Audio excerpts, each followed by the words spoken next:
Hello, everyone, and welcome back to another episode of Hanging Out for a Living, where we dive deep into the inspiring stories of individuals who've turned life's challenges into stepping stones to success. So today we have a truly extraordinary guest with us. Her name is Melissa Deely, and Melissa's journey began with a shattering diagnosis, melanoma, the same disease that took her dad's life when she was just 13.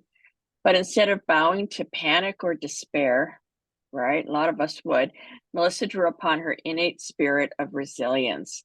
She re-examined her lifestyle choices, sought mentorship, and initiated a really holistic approach to wellness.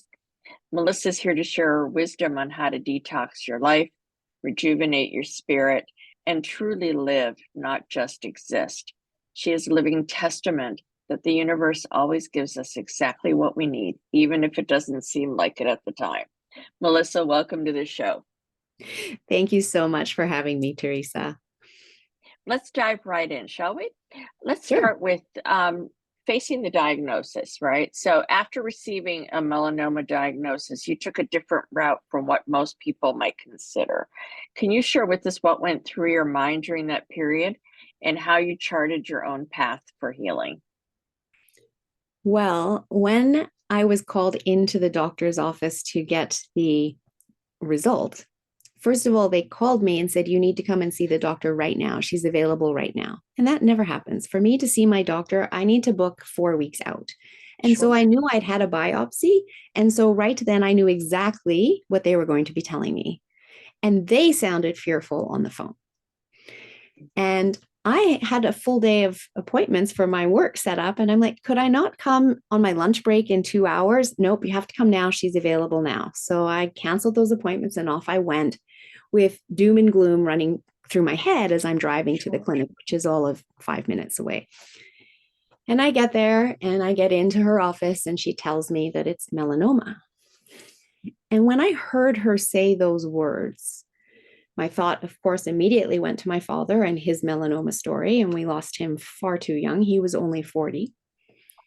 But I'm something sorry. inside me said, don't panic. This is going to be all right. And the doctor wanted me to book in. This was a Thursday. She wanted me to book in to have surgery on the Monday morning. And I was going on a business trip to Ottawa on Saturday.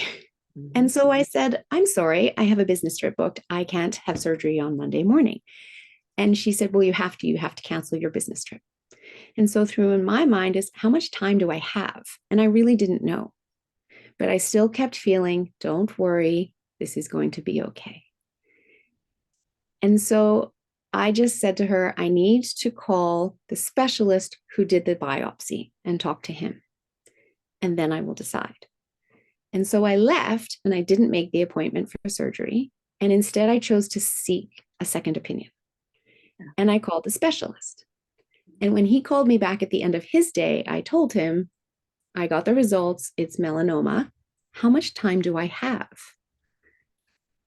Because the doctor is suggesting that I must have surgery on Monday morning. I have to cancel my business trip. And the way she said it was almost as if I wasn't going to be here on Tuesday. Ah. And he said to me, "You don't want your doctor to do that surgery. That's a big surgery. It needs to be done by a plastic surgeon." And I went, "Oh, good point. Really glad I listened to my body that was telling me don't panic and seek the second opinion." Sure. And he said, "And it is melanoma. We take it seriously. You will be at the top of the list. I will put a referral in for you. It will take at least 3 weeks. So go on your business trip." And I did. Wow. And I said, "How much time do I have? Like, I'm not going to wait 8 months because that's what my dad did. And I know that didn't work. Right. But I'm Right. just wondering, do we know?" And he said, "We don't know, but 3 weeks is going to be fine." I said, "Great." And so I went on my business trip and I chose to continue to believe in what my body was telling me, that I Sure. was going to be fine. I didn't need to have a worry running around in the top of my head about this. I was in good hands and that I had the power over my own health choices. that I have the right to question what somebody tells me. I have the right to get second opinions. I have the right to do my own research. And that's what I chose to do. And so I did have the surgery. It was about 3 weeks later. And then I saw the oncologist after that, who told me this was a textbook case. We found it early. We got it all out. You're cured. And again, I had a little voice in my head going, how do you know? How do you know it hasn't spread somewhere else in my body? I want to make sure that I'm addressing all of that possibility and not just walk away thinking I'm cured and life goes back to normal, because this happened and it happened for a reason. I want to make sure it doesn't happen again. Right. That's when I started learning about toxicity to the human body, the fact that we live in a toxic world that I'd never thought a moment about before this, and then addressing our ability to detox these toxins out of our body. And people would laugh at me on social media when I posted things about detoxing, and they would say, well, that's what your liver and kidneys do. Yes, that's what they're designed to do. But if they're overburdened by the level of toxicity and they're undernourished because of our nutrient depleted soils, they can't do the job to the best of their ability. And if we support them in being able to do the job to the best of their ability, we can get the toxins out. Absolutely. Makes total sense. And when we don't, our liver is very clever. And it says, I don't want these toxins in the bloodstream, because it's trying to clean our bloodstream every 6 minutes, right? I'm going to store them in our fat closets to keep them out of the bloodstream. Our fat closets are in our brain. It's largely made up of fat and water, our breasts in women, and anywhere we carry excess weight. Well, that made me realize, hello, Alzheimer's and dementia, which I knew was near epidemic. Is there correlation there? Hello, breast cancer. Right. Again, nearly epidemic. Is there correlation there? What if we just get the toxins out? And what if I start educating people about this? And so through this journey, that's exactly what I've done. So my melanoma diagnosis was when I was still in the corporate world, and I didn't know nearly what I know today, but it started my interest in learning more about how our body works and how toxins are negatively impacting our health. And quite frankly, they are one of two key factors in all the chronic illness we have in the world today, I've since learned. And that's a really great segue into our next question. So you did experience a big shift, being let go from a long-term career, right? And then deciding to work for yourself. What was that transition like? And what steps did you take to ensure that that this change was for the better? So it was shocking in the moment, even though I knew big fish was buying little fish. And anytime one company buys another, there's a risk of, change and people being let go and new people being hired.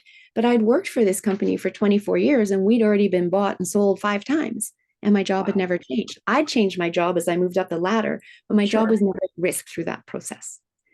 And so here was just another big company buying little company.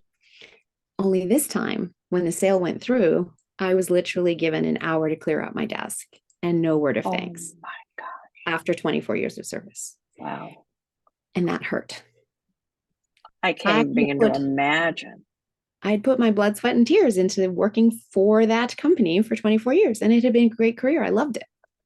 And now I was out through no fault of my own. My kids, when I told my kids, they thought it was funny. They're like, Mommy got fired today. And I'm like, no, Mommy got let go, and there's a difference. Yes, big difference. It was not any of my doing. It was that they simply decided they didn't need me because they already had somebody doing my role in the bigger company. Therefore, I wasn't needed. So again, my mother raised me as an optimist. Look at the possibilities. When one door closes, another door opens. Sure. And so I chose, because it is a choice, I really did choose to think of this as an opportunity to do something entirely different for my second career. And I had no idea what that would be, but I knew that I wanted it to be more of service to humanity and the planet.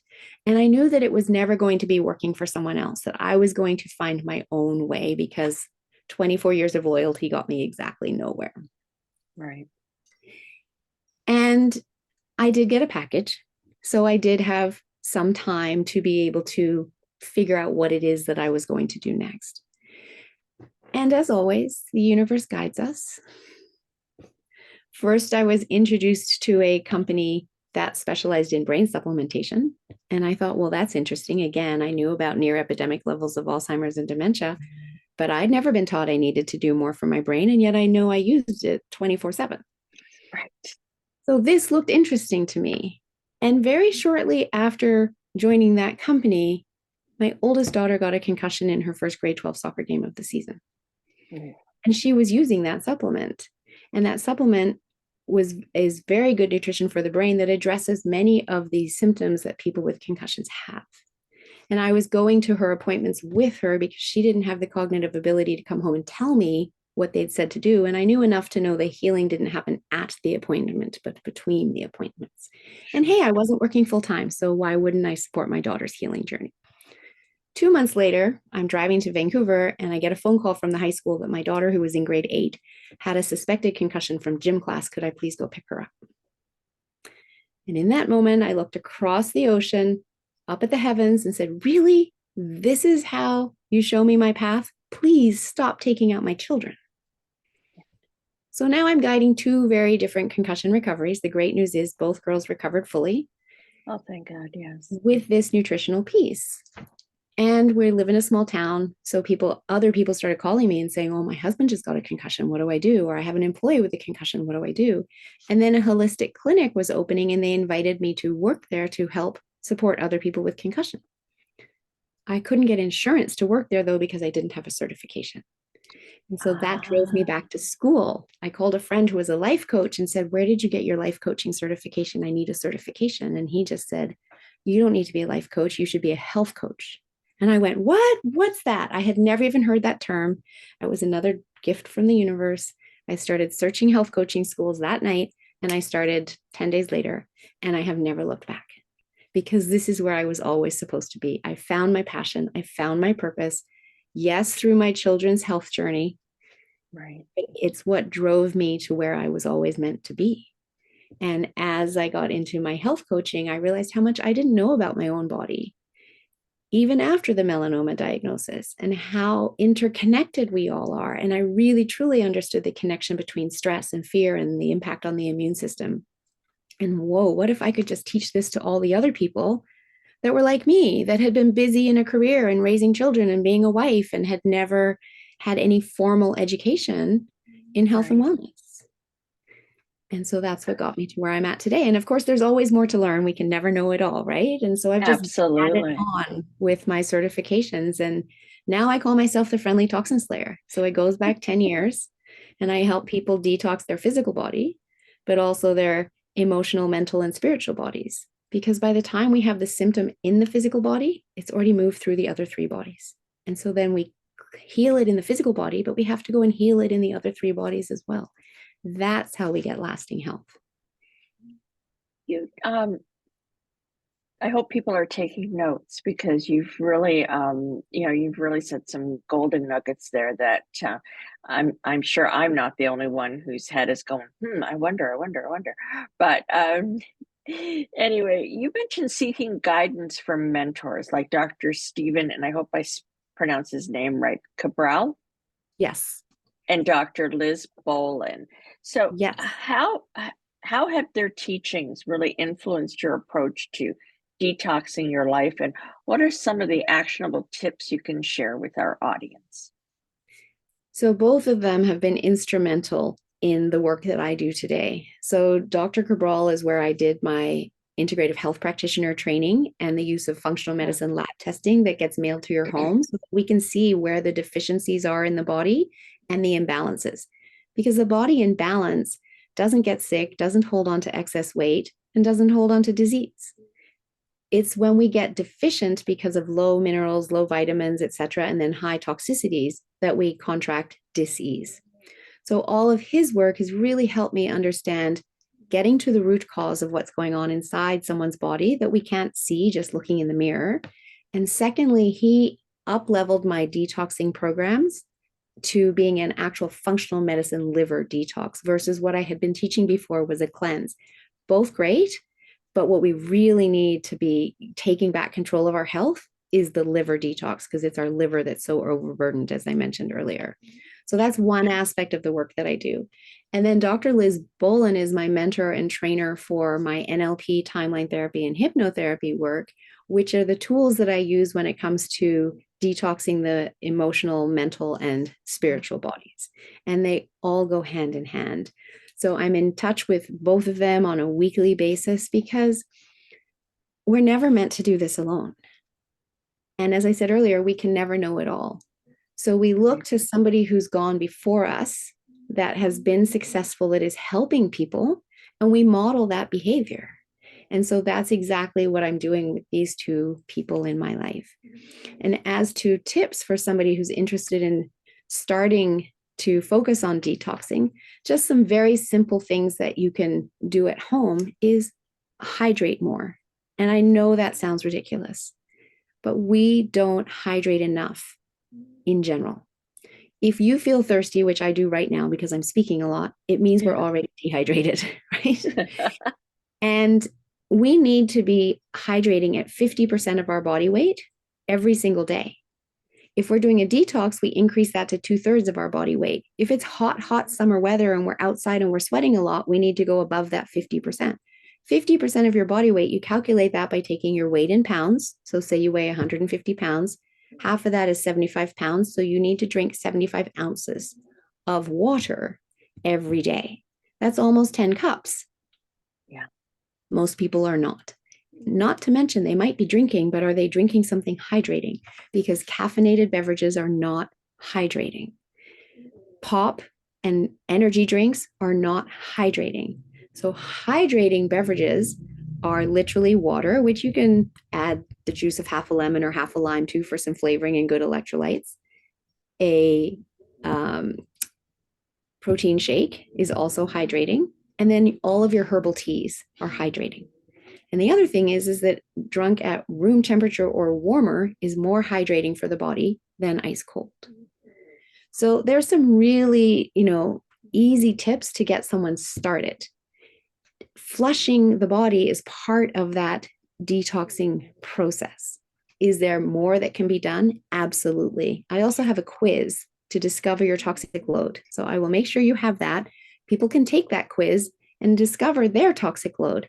And if the score's high, don't panic. You're here. You know that you can get guidance and support in bringing that level down. And what it's doing, though, is it's bringing into your awareness the symptoms that you already have that you might have been ignoring, or it's just aging, or it's my genetics, or it's my seasonal allergies, and pushing through, because that's what society has taught us to do. But that's not what your body wants you to do. Your body's trying to give you early warning signs saying, hello, I have these aches and pains, inflammation's getting too high. Can you do something about that? That's when you do a detox. And you get rid of all of the symptoms as a result.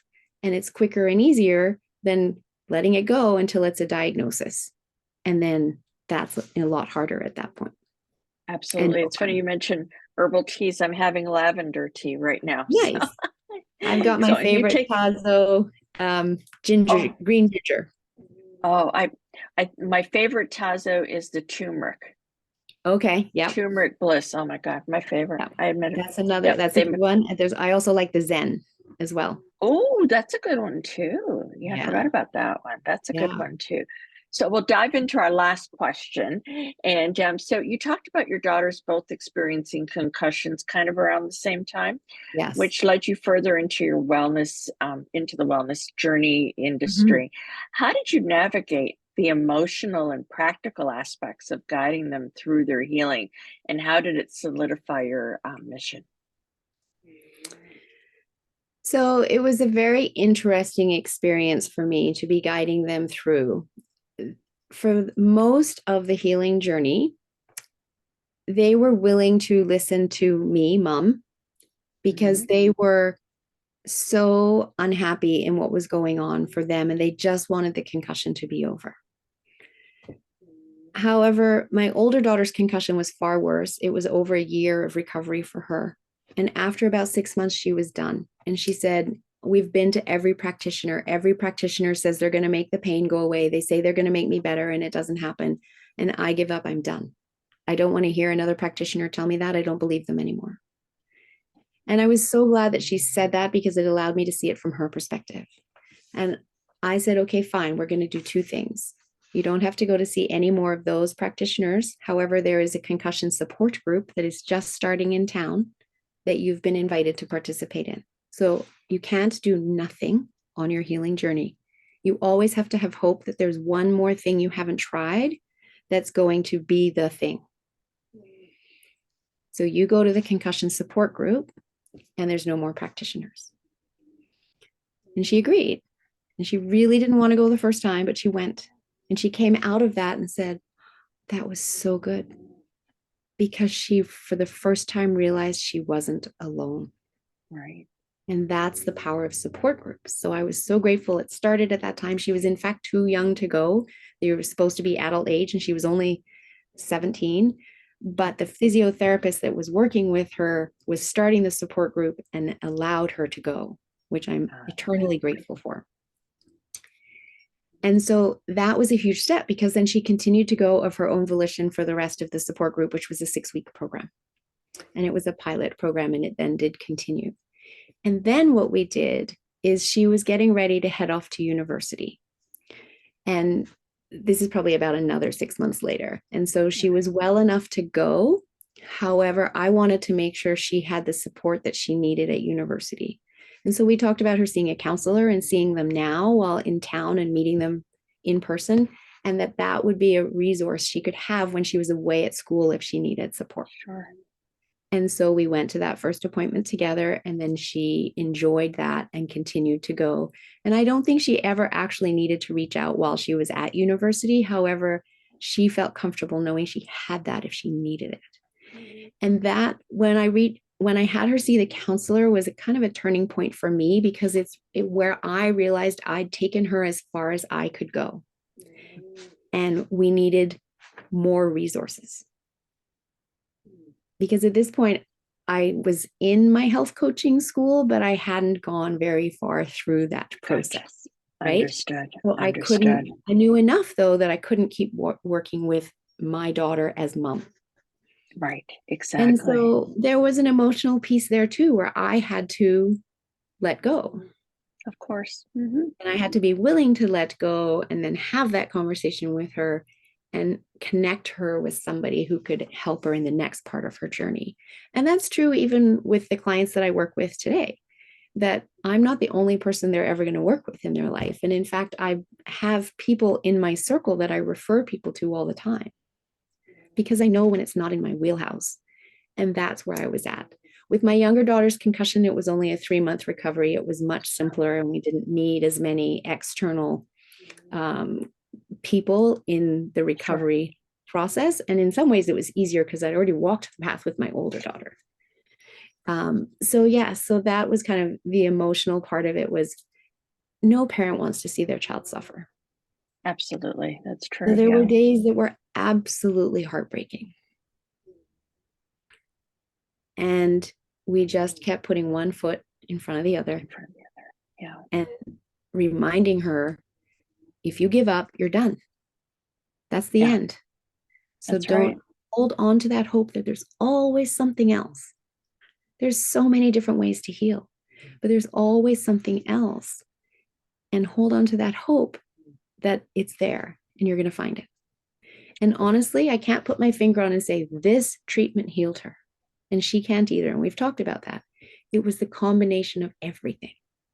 And even all those things that she didn't think were working because it wasn't a magic fix.